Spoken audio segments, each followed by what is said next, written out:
Morrell পুলিচিঙৰ বলি বিশিষ্ট কবি নীলিম কুমাৰ। মিলিজুলি চাৰিআলিত হেৰাই গ'ল সম্প্ৰীতি। মুহূৰ্তৰ বাবে কোনেও কাকো চিনি নোপোৱা হ'ল।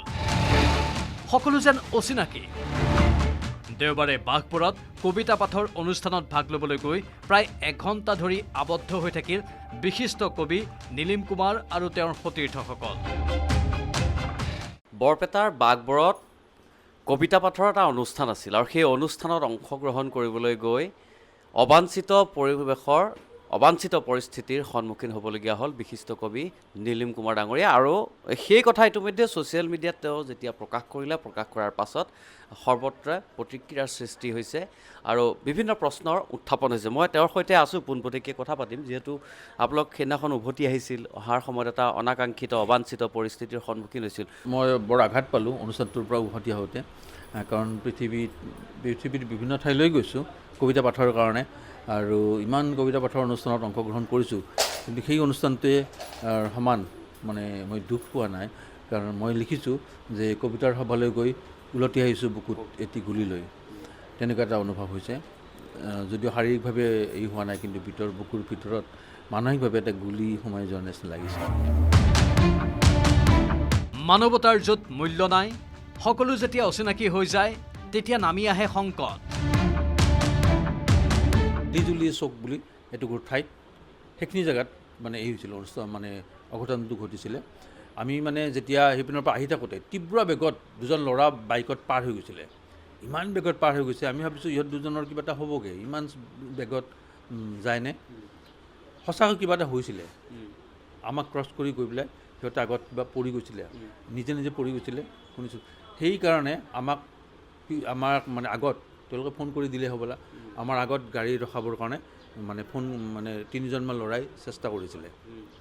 প্ৰথমতে চেষ্টা কৰিলে, আমি ক'লোঁ যে কি হৈছে, আমাৰ গাড়ীৰ লগততো একো হোৱা নাই। কৈছে নাই আপোনালোকে দুজন ল'ৰা এক্সিডেণ্ট কৰি গুচি আহিছে, আপোনাৰ গাড়ীখন ওলোটাই তালৈকে নিব লাগে। ক'লৈ নিবলৈ কৈছিলে গাড়ীখন? এই যিটো স্পটত হৈছে, যি দুজন ল'ৰা বাগৰি পৰিছে তালৈকে যাব লাগে, সেইটোৱে তেওঁলোকৰ দাবী। এখন চাৰিচকীয়া গাড়ীয়ে খুব বেগত আহি পেলাই আমাৰ গাড়ীৰ আগত ৰখাই দিছে, বাট পেটি ধৰিছে। বাট পেটি ধৰাৰ পিছতে আমিতো এই হৈ গ'লোঁ, ৰাস্তা আমাৰ বন্ধ হৈ গ'ল। তেতিয়া আমি নামিব লাগে, ঘূৰাব লাগে, গাড়ীখন ঘূৰাব লাগে, তেওঁলোকৰ সেইটোৱে দাবী, ঘূৰাব লাগে। আপোনালোকৰ গাড়ীখন বেলেগ এজনে চলাই বেলেগ এজন ব্যক্তিৰ ঘৰলৈ লৈ গ'ল, ব্যক্তিৰ ঘৰৰ চোতালত ৰাখি দিলে।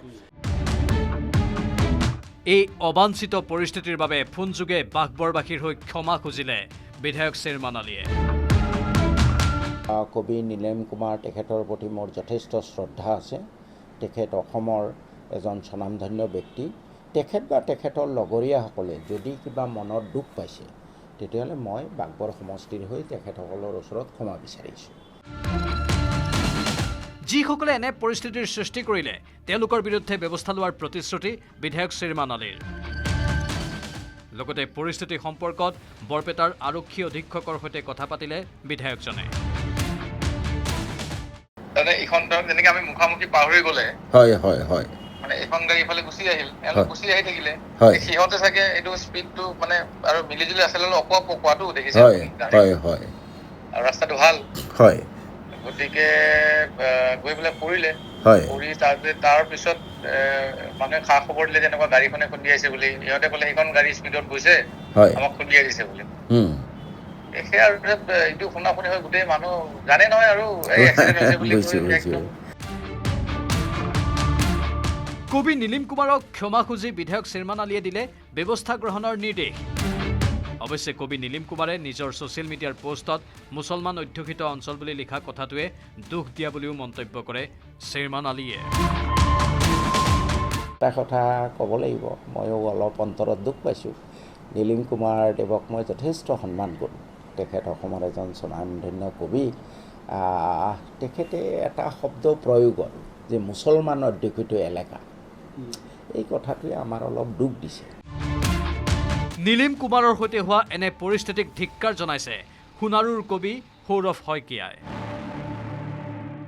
নীলিম কুমাৰ আৰু যিসকল কবি বাঘবৰৰ উক্ত অনুষ্ঠানলৈ কবিতা পাঠৰ কাৰণে গৈছিল আৰু তেওঁলোক উভতি আহোঁতে যি অনাকাংক্ষিত এটা পৰিস্থিতি আৰু পৰিৱেশ তৈয়াৰ হ'ল, আৰু এই গোটেই ঘটনাটোক মই ব্যক্তিগতভাৱে নিন্দা আৰু গৰিহণা জনাইছোঁ। প্ৰিয়ব্ৰত গগৈৰ সহযোগত বিষ্ণু শইকীয়াৰ report, news 18 Assam north east.